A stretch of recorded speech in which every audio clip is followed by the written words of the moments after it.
It's lights out, and away we go, and Carl sides at a decent start, as has Jackson. Round the outside goes Aiden Jackson into left field, and Sainz gets out of shape, and Aiden Jackson leads, and you can hear the roar from the crowd. And now Charles Leclerc has flown down the inside of his teammate, and there's a slowness, that's Hamilton, isn't it?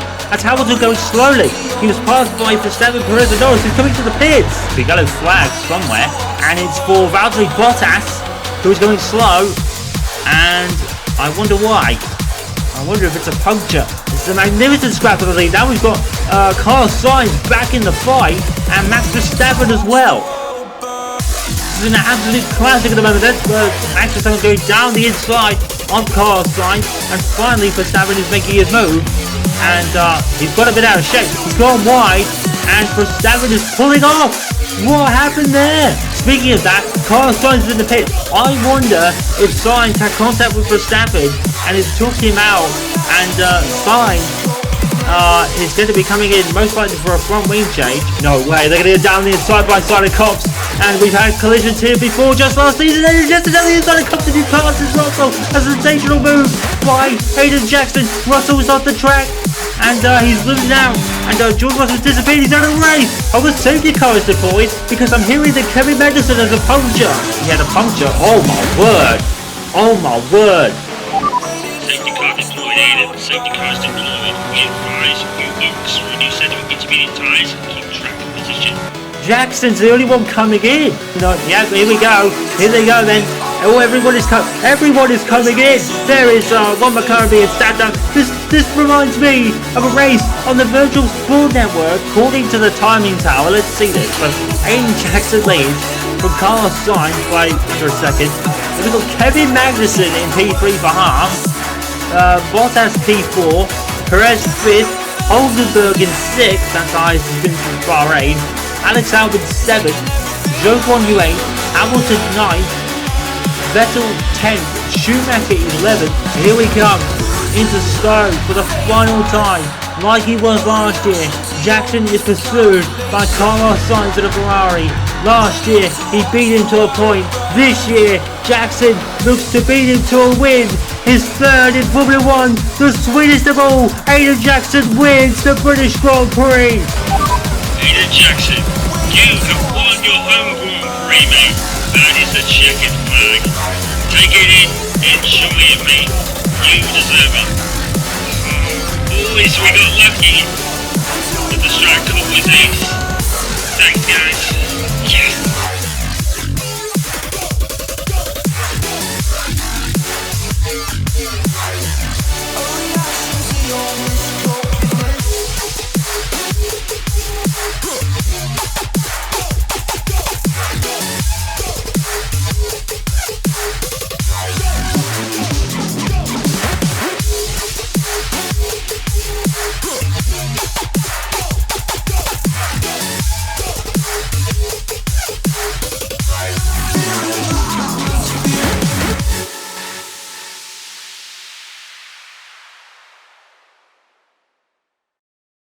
I think it goes without saying that the Red Bull Ring here in Austria is becoming a very familiar track in recent years, and it must feel more like a testing venue at this point.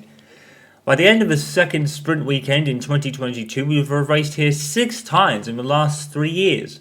2 back-to-back in 2020 and in 2021, and of course the sprint today that sets the grid for the main event tomorrow. And we can only hope that that grid is as mixed up as this one. We've got George Russell, who scored the sprint pole alongside Carlos Sainz on the front row, and ahead of his teammate Lewis Hamilton and the championship leader Max Verstappen, with Aiden Jackson in 6th, and the real surprise being Charles Leclerc down in 10th.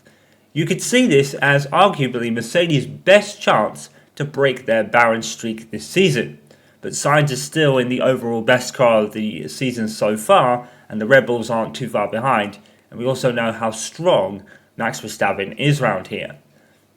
I think with that we can cross straight over to Aaron Henry, who's out on the mic in the commentary box, ready to call this very, very sprint-like field for the sprint today. Take it away, buddy.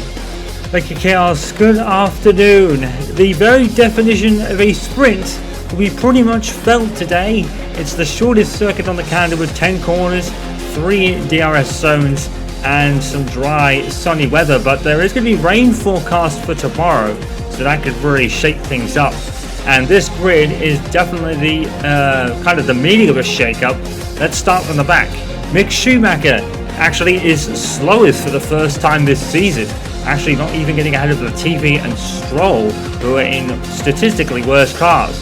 Zhou Guanyu goes from 19th behind Sebastian Vettel in what could be Nico Hulkenberg's final weekend. We'll have more for that later. He starts 17th. They're behind Kevin Magnussen and Alex Albon getting into Q2 and 15th. Yuki Tsunoda is behind Valtteri Bottas. It's the same for Gasly as he's then behind Ocon. Into the top 10 we go. Charles Leclerc, the championship protagonist, down in 10th and with a lot to do from there. Behind Daniel Ricciardo, Fernando Alonso and Sergio Perez. We go into the top 6. That's headed by Aiden Jackson. Lando Norris, the outlier, up there in P5. Behind championship leader Max Verstappen, who's behind Lewis Hamilton. And on the front row, it's Carlos Sainz and George Russell. If he finishes there, he'll get his first ever pole in Formula 1. But I do believe the sprint race stats were actually adjusted. So Russell might have actually scored that already, which will be the first pole in his career. And Mercedes certainly look to be continuing on their improving trajectory. I would not be surprised if they do grab a win either in this sprint or maybe tomorrow. The win won't obviously count in the record books for George. I think that will be the Grand Prix, but at least it'll be a win on a race weekend, which Mercedes haven't had so far this season. So that'll be a lot off their shoulders. So here we go then. 12 lap blast. Everyone on the medium tyres. This will go by in an absolute blur. Max Verstappen is in prime position to extend his championship lead, currently in 4th place, with Charles Leclerc down in 10th and out of the points. Of course, the sprint points were adjusted at the beginning of the season. Now the sprint points are down to 8th place, with 8 points for the win and 1 point for 8th. Charles Leclerc is scoring 0 at the moment. So once again, Charles Leclerc is really letting himself down, or his team is, in the case of the British Grand Prix, in a race where he could extend his lead. Ferrari really dropped the ball in Silverstone. That was more their fault than his. But again, he's only managed 10th place on this grid, so he needs to hope that the Ferrari and the kind of performance advantage it has over the majority of the field, maybe aside from the Red Bull, will actually count for a lot today. I think best probably he could hope for is maybe 5th. And as we said, Lando Norris there, the outlier in 5th of the McLaren, which seems to have been massively improved over the course of the year. And just like that, we are now on the grid. 10 corners, 12 laps, the very definition of a sprint. Here we go, it's lights out, and away we go, and George Russell and Carlos Sainz are immediately side by side, and Sainz immediately makes good on the Ferrari performance advantage that it has over the Mercedes and takes the lead. But I think George Russell was on the outside and he didn't get past Sainz there. The exit that Sainz had immediately put him in prime position, and probably to no one's surprise, Carlos Sainz leads the Austrian Grand Prix. It is going to be everyone flying into turn 1, or turn 2 rather, and I think everyone has got through. We got 3 wide here, the Tsunoda and we cut away. It was Tsunoda, Ricciardo and Alonso, I believe. Where is everyone? Max Verstappen is currently 4th. Jackson's got ahead of Norris, but they're going to be side by side, but it looks like Jackson's beaten him. Sergio Perez has actually got ahead of Norris as well. That's great for Red Bull to have Perez in play. Max Verstappen is still 4th. George is still 2nd, but Carlos Sainz will now lead this sprint, and that will possibly give him pole for tomorrow if George hasn't already owned it. Of course, it is a bit of a confusing stat with the new sprint format, but I believe George probably already has the pole to begin with. I'll have to kind of reread the rule book on that one. Zhou Guanyu has got ahead of Mick Schumacher, who made a pretty good start at the back there, and he's up to P20, already ahead of Latifi and Lance Stroll. Zhou Guanyu started 19th and he's still there. Hulkenberg has made his way up to 18th. So it's been a decent start from Hulkenberg. Charles Leclerc has fallen down to 12th.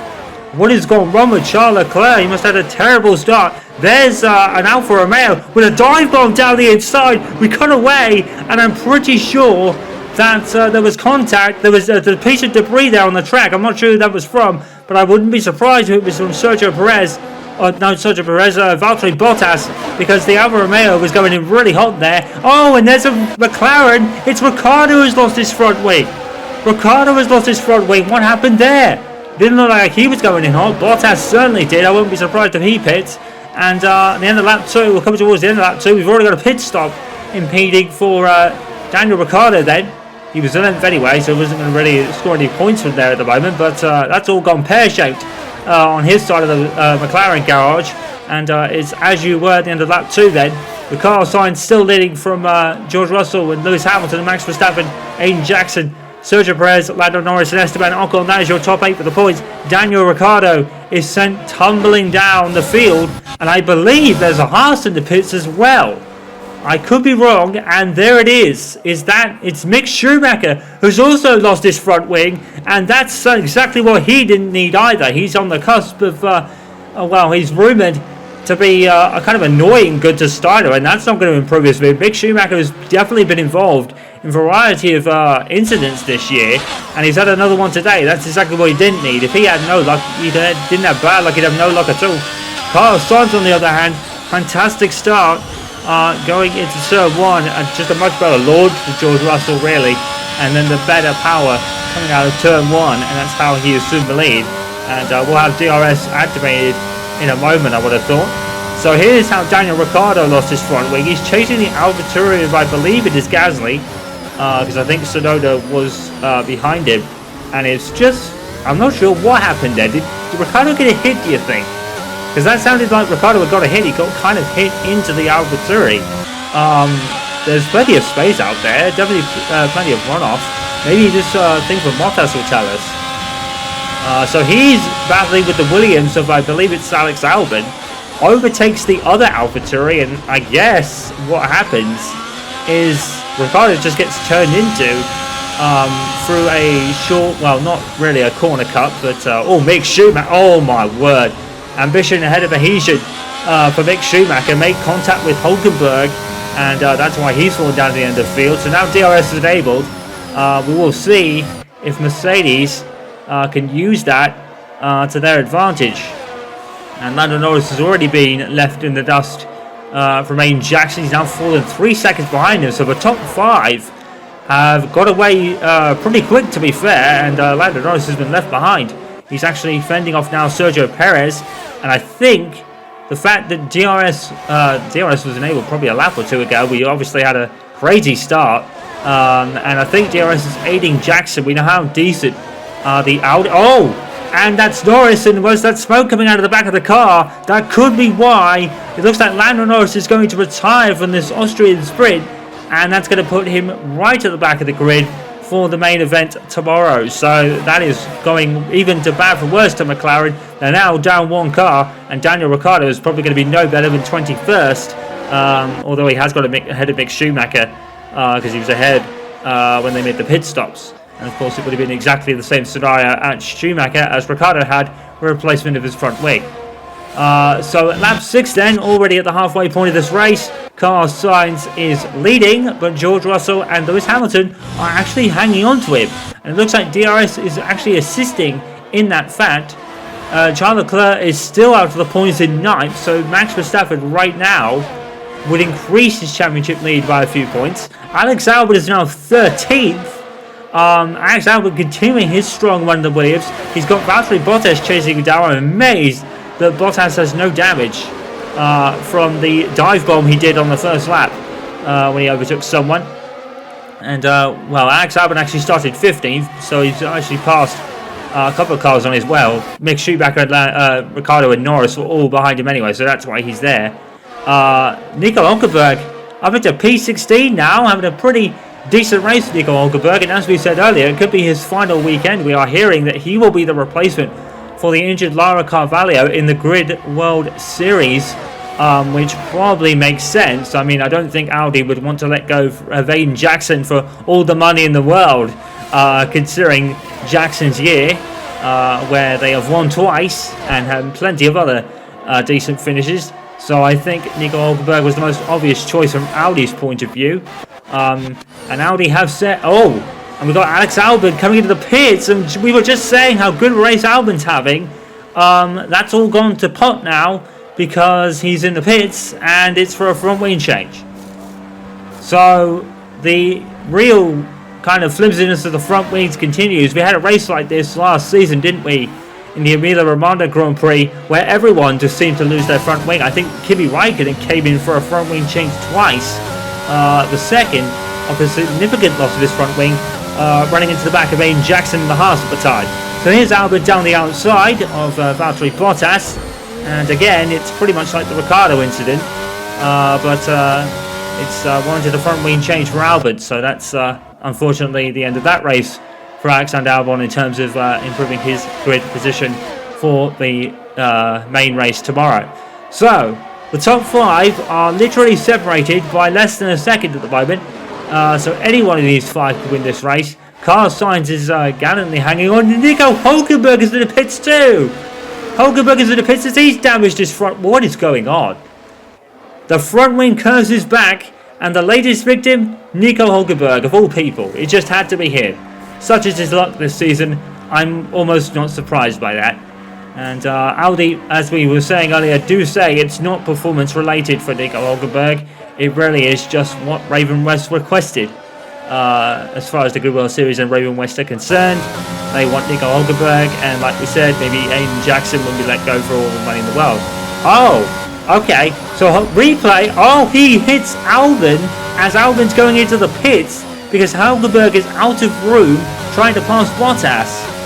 So that's just the epitome of Nico Hulkenberg's appalling luck, trying to pass an Alfa Romeo, having a decent race, and slams into Ocon as he's going into the pits. That's just the worst luck that Hulkenberg has at the moment. Charles Leclerc has actually made his way back into the points. He's passed Alonso away from us, and now he's P8. So damage limitations working for Charles Leclerc, but he's still going to lose points in his lead to Max Verstappen because he is currently 4th at the moment. Trailing Bro Mercedes as George Russell and Carlos Sainz are going side by side, and George Russell retakes the lead of this race as Sainz kind of cooked his tyres.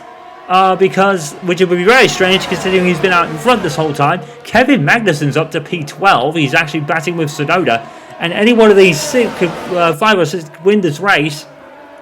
As we enter the final couple of laps, we have a change of leader. George Russell now has the lead. Probably DRS would be the reason for it. We're going to go almost 3 wide into turn 1 as Lewis Hamilton now is going down the inside of Carlos Sainz. This is much more like it from Lewis Hamilton, but I think he got a bit out of shape in the end of the exit of the first corner.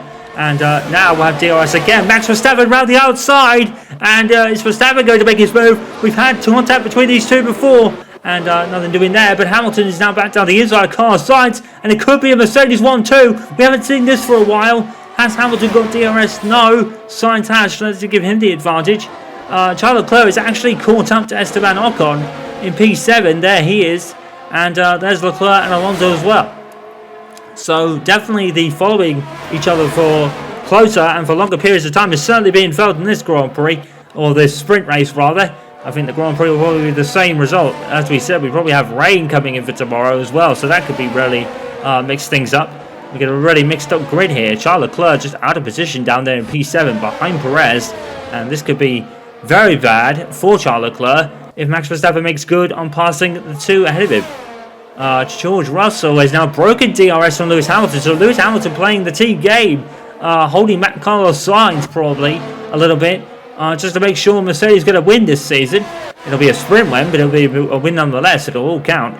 And there's Carlos Sainz with DRS. Verstappen is falling a bit behind him, so he probably won't pass in with DRS. Is Carlos Sainz going to retaliate down the outside into turn 2, into turn 3? No. Jackson is just hanging back because he probably doesn't have the car in comparison to the Red Bull and the Ferrari ahead, and he'll have to hope that Hamilton can fall behind maybe Sainz and Verstappen and Hamilton rather, or no, Sainz and Verstappen, my apologies. As Sainz is going around the outside, Hamilton is gallantly hanging on to P2. We can have a Mercedes 1-2 for the first time this season, and the first time since I think maybe even before Saudi Arabia 2021. I think we had probably the beginning of the season, wasn't it? When we last saw Mercedes 1-2. It's in a sprint race, but they'll all count. So we go onto the final lap then. George Russell looks like he's going to comfortably win this race because he's broken DRS with Vine defending from Lewis Hamilton then. So Mercedes finally looks like they're going to break their barren streak for this season and win a race. It's a sprint race, but it's a race nonetheless. We all like to want to call it a race. Very eager to do that over the last couple of years since the sprint format was introduced. There's Carlos Sainz trying down the outside of Hamilton again into turn 2. And Hamilton hangs on valiantly down the inside there. And it looks like Sainz might get DRS. And I think Hamilton could be a sitting duck. Unfortunately, although he did hold off Sainz really well earlier. There's Max Verstappen going down the inside. Is he going to take both of them? Yes, he is. Did he make it stick? And Verstappen has done a sensational move. And it's P2. Alternate opportunist Max Verstappen into P2. Absolutely phenomenal move down the inside of both Hamilton and Sainz. But he won't catch Russell. It looks like Russell's going to take the checkered flag and pole position for the Austrian Grand Prix. But what an absolutely fantastic move by Max Verstappen into P2. Exactly what he needed. George Russell wins the sprint race. And that'll be the semi-redemption for Bahrain Chequered 2020. But it's not the Grand Prix. But George Russell has finally won an F1 event at least. Hopefully he can hold on tomorrow. We've got to take a look at this from Max Verstappen. Fantastic exit. And despite I think it was the fact that Hamilton didn't have a DRS that was going to harm him a little bit. But look at the gap that Max seized. It's a fantastic move. And always a nudge, but I think that's clean enough. That's a car's width just below. That'll count. I think that'll count. What a fantastic move by Verstappen. And he gains 7 points and increases his lead to the Leclerc by 5 now. And, well, the Leclerc did very well to recover from 10th to 7th, although he probably had a couple of retirements and incidents for Norris and Ricciardo to help him. Well, Norris dropping out of the race completely to help with that. So George Russell takes the win ahead of Verstappen and Sainz. Hamilton beats Jackson. Jackson really didn't have the pace to really pass anybody today, but at least he kept up. And Perez, Leclerc and Esteban Ocon gets the final point for 8th place. Kevin Magnussen, the big jumper, up into 11th ahead of Tsunoda, Zhou Guanyu, Valtteri Bottas. Lance Stroll, Sebastian Vettel, Nicolas Latifi, Daniel Ricciardo and Mick Schumacher will start towards the back after front wing changes. Hulkenberg as well, and Lando Norris, sadly the only retirement for McLaren. So as we move into the drivers' standings, Max Verstappen leads now by 18 points with that 2-point swing over Leclerc in second, and everyone else is pretty much as you were. That means Aiden Jackson is still ahead of Hamilton, despite losing a point or two down there in the top 5. And Hulkenberg he's been 13th, which is a great effort, but again the barren streak for Nico Hulkenberg continues, although he did score in Silverstone finally to break that. But it sounds it's going to be back to normality for him on what could be his final weekend. Mick Schumacher and Yuki Tsunoda, Lance Stroll and Nicolas Latifi, the only drivers left to score in the drivers. Every team, of course, has scored in the constructors. Ferrari still lead quite comfortably at the moment. Ooh, wow.